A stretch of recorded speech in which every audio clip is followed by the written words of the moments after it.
चले irrigation use efficiency, simple सा topic है, ज़्यादा इसमें कुछ है नहीं, देखते जाओ। कुछ बेसिक टर्मिनोलॉजीज़ हैं, कुछ बेसिक फार्मूले हैं, उनको देख लीजिए। सबसे पहले तो हम बात करें कमांड एरिया। कमांड एरिया हम बात कर रहे हैं किसकी? इरिगेशन की। ध्यान रखना, तो हम इरिगेशन में कमांड एरिया की बात कर रहे हैं। कमांड एरिया का मतलब क्या होता है? एक जनरल टर्म है, और भी कई सारे टॉपिक में इस शब्द का यूज़ होता है। हम इरिगेशन के रेस्पेक्ट में बात कर रहे हैं कि इरिगेशन में कमांड एरिया का क्या मतलब होता है। कमांड एरिया का मतलब होता है इरिगेबल लैंड। इरिगेबल लैंड, जैसे कि मान लो ये एरिया है, मान लो कि ये है 1 हेक्टेयर। कितना एरिया है आपके पास? 1 हेक्टेयर एरिया है। इरिगेबल लैंड का मतलब हम कितने एरिया में इरिगेशन कर सकते हैं, हम कितने खेत में, कितने ज़मीन में, कितनी भूमि में हम इरिगेशन दे सकते हैं। That is called as the irrigable land. जैसे कि मैंने कहा भाई कि 1 हेक्टेयर है, मतलब हमारे पास इतना पानी है। अब वो पानी कहाँ से आएगा? By the canal. कैनाल के द्वारा, किसी डैम के द्वारा, या किसी इरिगेशन प्रोजेक्ट के द्वारा। ठीक है, कोई कैनाल हो, कोई डैम हो, कोई इरिगेशन प्रोजेक्ट हो, उसके द्वारा हम कितना इरिगेशन दे सकते हैं। जैसे मैंने कहा कि भाई 1 हेक्टेयर ज़मीन में हम इरिगेशन दे सकते हैं। ध्यान रखना, दे सकते हैं, मैं फ्यूचर की बात कर रहा हूँ, दिया नहीं है। हम इरिगेशन दे सकते हैं, मैं कैपेसिटी बता रहा हूँ कि हमारे पास इतनी क्षमता है कि हम इरिगेशन 1 हेक्टेयर में दे सकते हैं। तो 1 हेक्टेयर क्या हो गया? इरिगेबल लैंड हो गया। मतलब वो 1 हेक्टेयर क्या हो गया? कमांड एरिया हो गया। बात समझ में आ गई कि हम जितने एरिया में, जितनी भूमि में हम इरिगेशन, सिंचाई दे सकते हैं, वही क्या कहलाता है? Command area. ठीक है, उसके बाद देखो, एक होता है ग्रॉस कमांड एरिया, एक होता है ग्रॉस कमांड एरिया। ठीक है, अब देखो ग्रॉस कमांड एरिया क्या है। ग्रॉस कमांड एरिया यहाँ नीचे लिख लेते हैं। इसमें 2 चीज़ें आती हैं। एक होता है कल्टीवेबल कमांड एरिया। ये जो कल्टीवेबल कमांड एरिया होता है ना, इसको कल्चरेबल कमांड एरिया भी कहा जाता है। कल्चरेबल कमांड एरिया भी इसको कहा जाता है। तो आप जो मर्जी में आए वो कहें, कल्टीवेबल कमांड एरिया कहो या कल्चरल कमांड एरिया कहो। इसको शॉर्ट में क्या बोलेंगे? जीसीए को, सॉरी जीसीए ही बोलेंगे। ग्रॉस कमांड एरिया को शॉर्ट में क्या बोलेंगे? जीसीए। इसको शॉर्ट में क्या बोलते हैं? CCA. Plus gross command area मतलब एक तो कल्टीवेबल कमांड एरिया या फिर cultural command area, plus non cultivable command area. Non cultivable command area क्या लिखें? सिंपल एरिया लिखो, non cultivable area. Non cultivable area मतलब जैसे कि बैरन लैंड, जो कि बेकार बंजर भूमि पड़ी हुई है, फॉरेस्ट एरिया हो गया, ये सारी चीज़ें जिस पर अपन कल्टीवेशन नहीं कर रहे हैं। तो ग्रॉस कमांड एरिया का मतलब क्या हो गया? जैसे पहले तो ये समझो आप, कल्टीवेबल कमांड एरिया क्या है। जैसे कि ये है आपका 1 हेक्टेयर एरिया, तो मैं इस 1 हेक्टेयर एरिया में कल्टीवेशन कर सकता हूँ। मैं यहाँ पर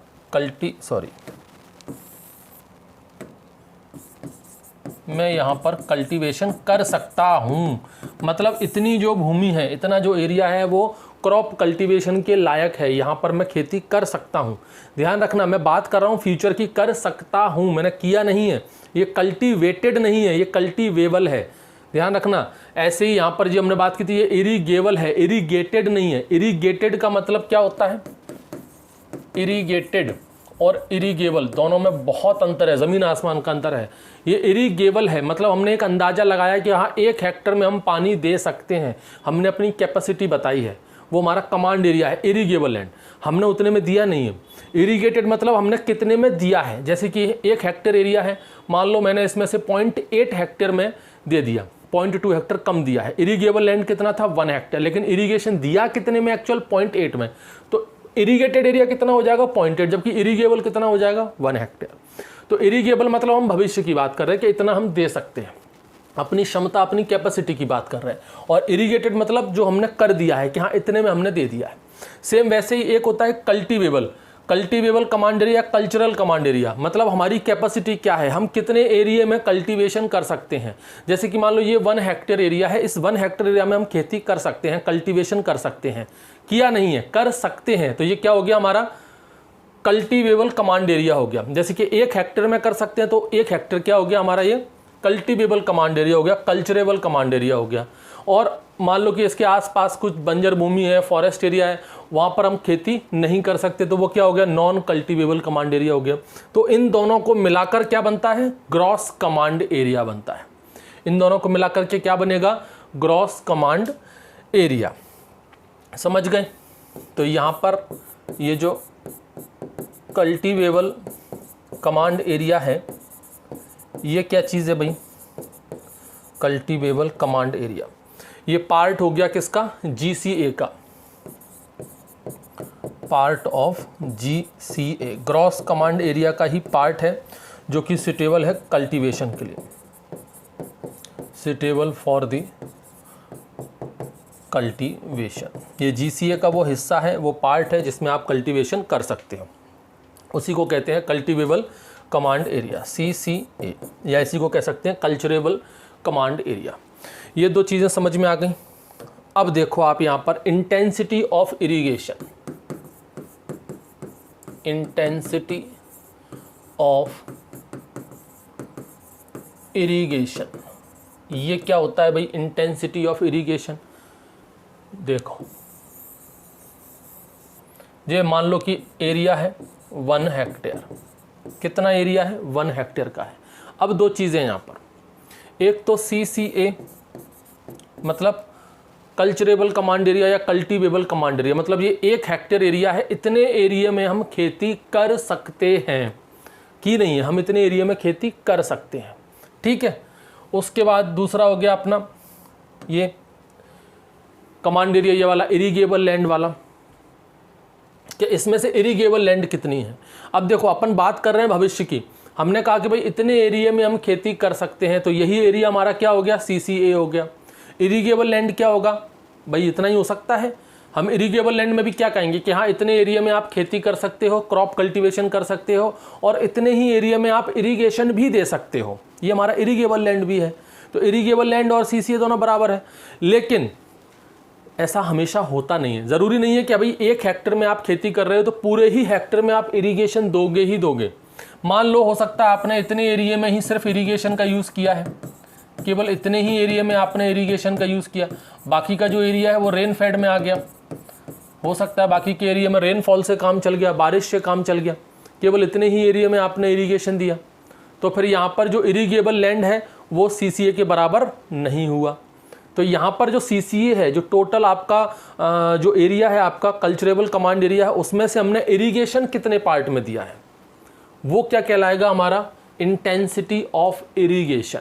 तो बड़ा सिंपल सा फॉर्मूला इसका बन जाएगा, the actual area, actual irrigated area, actual irrigated area, ध्यान रखना। और जो अभी अपन ये बात करते हैं ना, तो एक्चुअल इरिगेटेड अपन ये एक सीजन की बात कर रहे हैं, इन अ सीजन। तो एक सीजन मतलब या तो वो खरीफ का होगा या रबी का होगा या फिर जायद का होगा, divided by CCA multiplied by 100। ये क्या निकल आएगा आपका इंटेंसिटी ऑफ इरिगेशन के, जो टोटल हमारा कल्चरेबल कमांड एरिया है या कल्टीवेबल कमांड एरिया है, उसमें से एक्चुअल में हमने कितना पार्ट इरिगेट किया है। जैसे कि मान लो ये 1 हेक्टेयर हमारा क्या हो गया, CCA हो गया, और मान लो कि 0.8 में ही हमने इरिगेशन दिया है, तो ये हमारा एक्चुअल इरिगेटेड एरिया हो गया। मल्टीप्लाई कर दो 100 से, तो ये आपका इरिगेशन इंटेंसिटी कितनी आ जाएगी, 80% आ जाएगी। समझ गए भाई, ये इरिगेशन इंटेंसिटी का फॉर्मूला हो गया। उसके बाद देखो annual intensity of irrigation, annual intensity of irrigation, तो बड़ी कॉमन सी बात है। नॉर्मल अगर आपसे बात करता है कि भाई इंटेंसिटी ऑफ इरिगेशन, तो आप एक सीजन की बात करोगे। अब यहाँ पर पूछा एनुअल मतलब पूरे साल की, तो एक साल में होते हैं 3 सीजन, कौन कौन से, खरीफ, रबी और जायद, 3 सीजन होते हैं। तो तीनों साल की अपन बात करेंगे, तो यहाँ पर आप लिख लो क्या, gross irrigated area, gross irrigated area upon CAA into 100, मिटाते हैं इसको, इंटू 100। अब वही चीज़ है जैसे मैंने बात की थी ना, ग्रॉस क्रॉप्ड एरिया होता है, नेट सोन एरिया होता है, सेम वैसा ही इसमें भी ग्रॉस इरीगेटेड एरिया। जैसे कि मान लो ये एरिया है, कितना है, 1 हेक्टेयर है। अब 3 सीज़न होते हैं, खरीफ सीज़न, फिर रबी सीज़न, फिर आपका जायद सीज़न। मान लो खरीफ सीज़न में मैंने पूरे 1 हेक्टेयर में इरीगेशन दिया है, फिर रबी सीज़न में मैंने फिर से 1 हेक्टेयर में इरीगेशन दिया है, जायद में भी मैंने 1 हेक्टेयर में इरीगेशन दिया है। तो 3 साल में मैंने एक ही हेक्टेयर में 3 बार पानी दिया है। मतलब टोटल ग्रॉस इरीगेटेड एरिया कितना हो गया, 3 हेक्टेयर हो गया। जबकि यहाँ ऊपर वाले में क्या लिखेंगे अपन, एक्चुअल इरीगेटेड एरिया, मतलब ऊपर वाले में सिर्फ 1 हेक्टेयर ही लिखा जाएगा, जबकि नीचे वाले में क्या लिखा जाएगा, 3 हेक्टेयर लिखा जाएगा।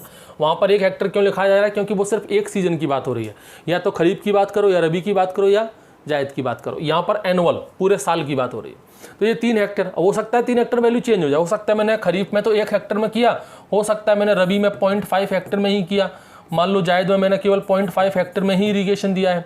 तो ये कितना हो जाएगा, तो फिर ये 2 हेक्टेयर हो जाएगा ग्रॉस क्रॉप्ड एरिया। ऐसे निकालते हैं, sorry gross irrigated area, simple ही है।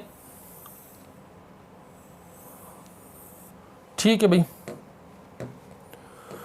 नेट इरीगेटेड एरिया क्या होता है, अब ये भी देख ही लो, जो अपन ने बात ही कर रहे हैं अपन इनकी, है तो कुछ नहीं, सभी समझते हैं इसको। तो जिन लोगों ने वो पहली वाली क्लास में ले रखी होगी कि नेट इरीगेटेड एरिया, और दूसरा है आपका gross irrigated area. Net irrigated area और gross irrigated area. Net irrigated area मतलब साल में एक एरिया में अपना कितना इरीगेशन दिया है। मतलब देखो, area irrigated only once in a year, यानी कि साल में हमने कोई एरिया जब एक बार हम इरीगेट करते हैं तो वो कहलाता है आपका नेट इरीगेटेड एरिया। इन पर मत जाइएगा, ये सब किताबी डेफिनेशन है, वही मैं आपको बता रहा हूँ। कंसेप्ट तो आप समझते हो कि नेट इरीगेटेड एरिया क्या है, मैंने आपको बता दिया। ग्रॉस इरीगेटेड एरिया क्या होगा, नेट इरीगेटेड एरिया तो है ही, इसी में आप ऐड कर दीजिए plus area irrigated more than once in a year, ये भी ऐड कर दीजिए। ये आपका आ गया ग्रॉस इरीगेटेड एरिया। ठीक, अब देखो इरिगेशन रिक्वायरमेंट क्या होती है। हालांकि इरिगेशन रिक्वायरमेंट तो मैंने आपको बता ही दिया, लेकिन अब इरिगेशन एफिशिएंसी पढ़ रहे हैं तो एक बार इसको और देख लो, है कुछ नहीं। इरिगेशन रिक्वायरमेंट, अगर आपको याद हो वाटर रिक्वायरमेंट, तो वाटर रिक्वायरमेंट अगर आपको पता है तो आप उससे इरिगेशन रिक्वायरमेंट भी निकाल सकते हैं। इसको क्या बोलते हैं शॉर्ट में, WR। इरिगेशन रिक्वायरमेंट को शॉर्ट में क्या बोलते हैं, IR। वाटर रिक्वायरमेंट क्या था, IR plus ER plus S, यही था। तो यहाँ से IR क्या हो जाएगा, IR इक्वल्स टू हो जाएगा WR minus ER plus S, यही लिखवाया था। यही होती है क्या, इरिगेशन रिक्वायरमेंट। अब आप कहोगे सर ER तो बता दो, ER का मतलब होता है effective rainfall. Effective rainfall. S का मतलब होता है stored water in form of soil moisture. ये सारी चीज़ें तो IR यहाँ से निकल जाएगा। ये इरिगेशन रिक्वायरमेंट हो गई। उसके बाद हम बात करें यहाँ पर नेट इरिगेशन रिक्वायरमेंट। देखिए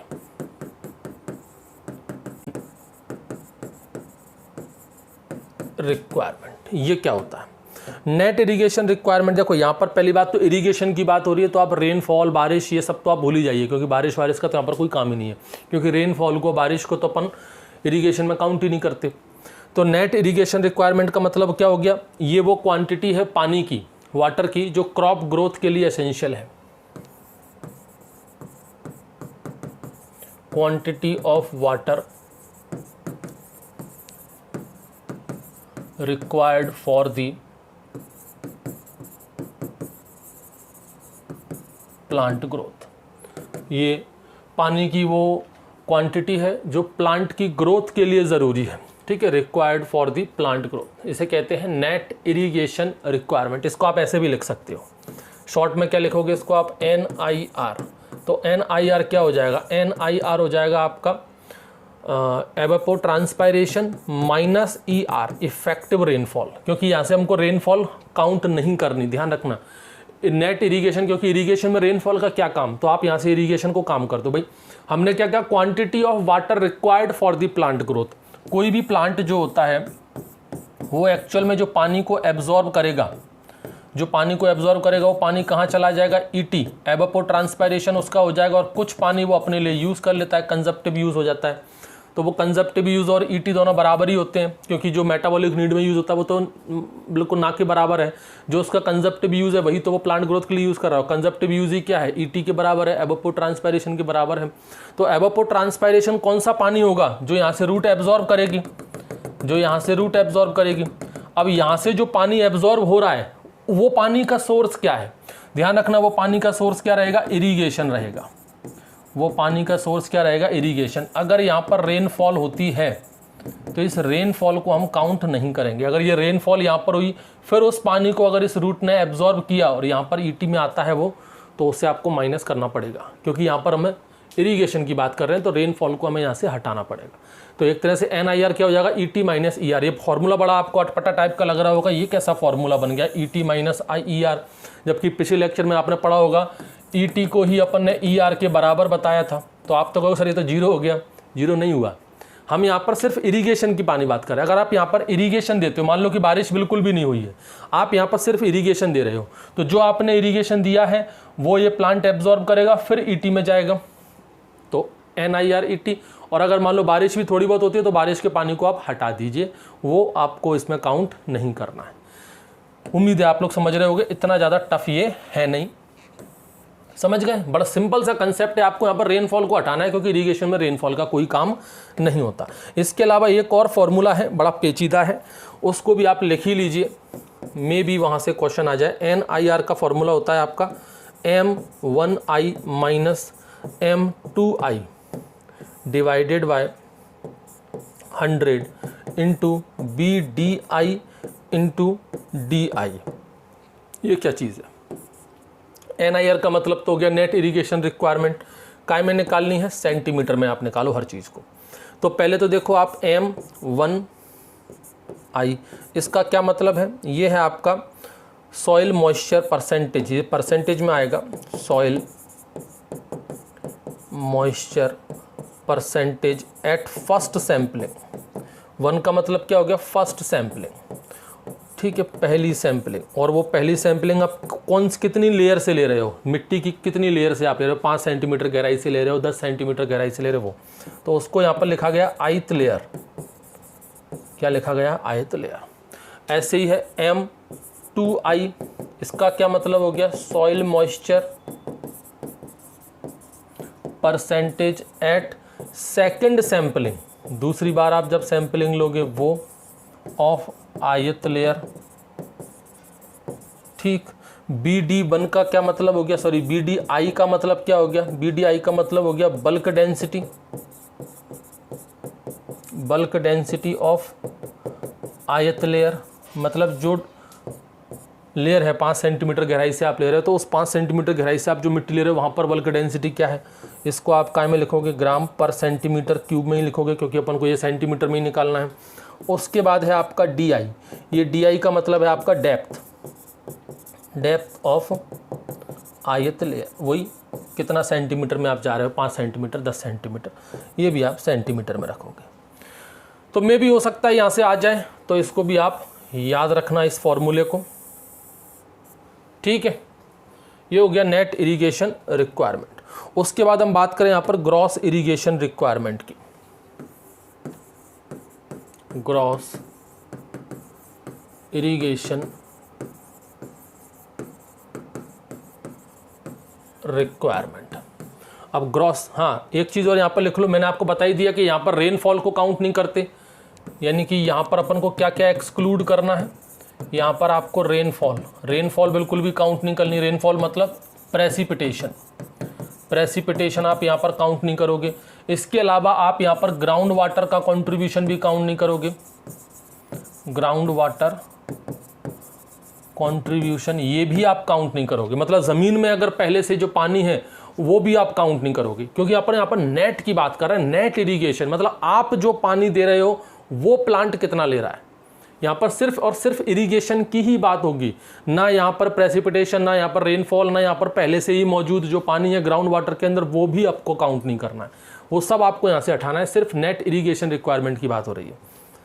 अब यहाँ पर देखो ग्रॉस इरिगेशन रिक्वायरमेंट, तो नेट में यहाँ पर कुछ चीज़ें हमको जोड़नी पड़ेंगी अब, क्योंकि नेट में तो क्या हो गया, हमने यहाँ पर ये हटा दिया, रेनफॉल प्रेसिपिटेशन तो वो तो यहाँ पर भी नहीं रहेंगी, क्योंकि यहाँ पर भी इरीगेशन है। तो यहाँ पर ग्रॉस में हमको क्या चीज़ें जोड़नी है उस चीज़ को समझो आप। पहले तो फॉर्मूले लिख लो इसका। फॉर्मूला क्या, पहले तो ये समझ लो होता क्या है। Total amount of water, total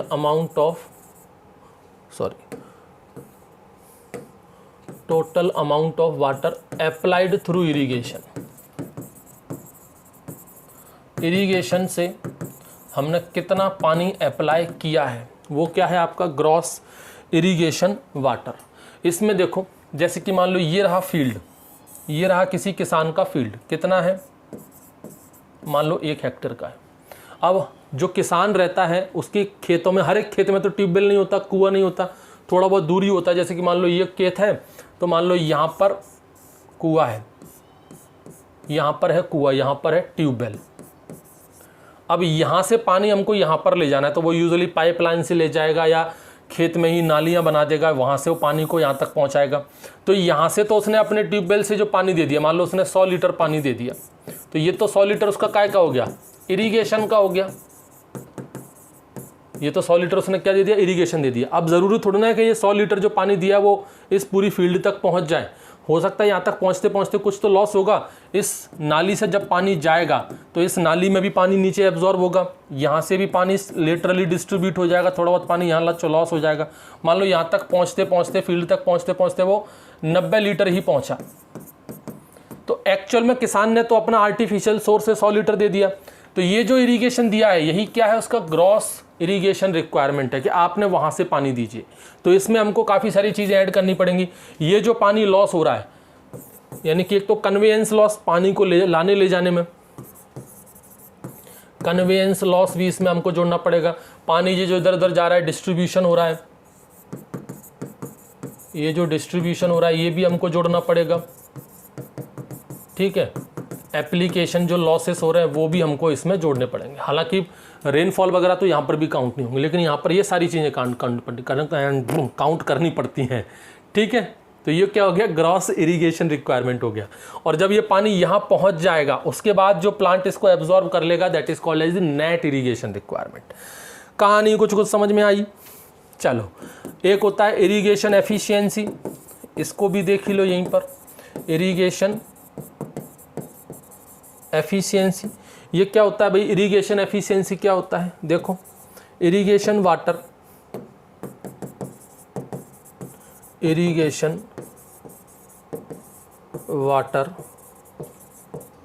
consumed by the crop के द्वारा कितना इरिगेशन वाटर कंज्यूम किया गया है, divided by water delivered to the field. हमने फील्ड में कितना पानी दिया, यहाँ से हमने फील्ड में कितना पानी दिया और क्रॉप ने कितना पानी कंज्यूम किया, multiplied by 100, that is called as the irrigation efficiency. अच्छा, ये इरिगेशन एफिशिएंसी से आप ग्रॉस इरिगेशन रिक्वायरमेंट का फॉर्मूला भी बना सकते हैं। इसको शॉर्ट में क्या बोले अपन, GIR। तो GIR का फॉर्मूला भी आप यहाँ पे बना सकते हो। GIR क्या हो जाएगा आपका, NIR net irrigation requirement upon irrigation efficiency,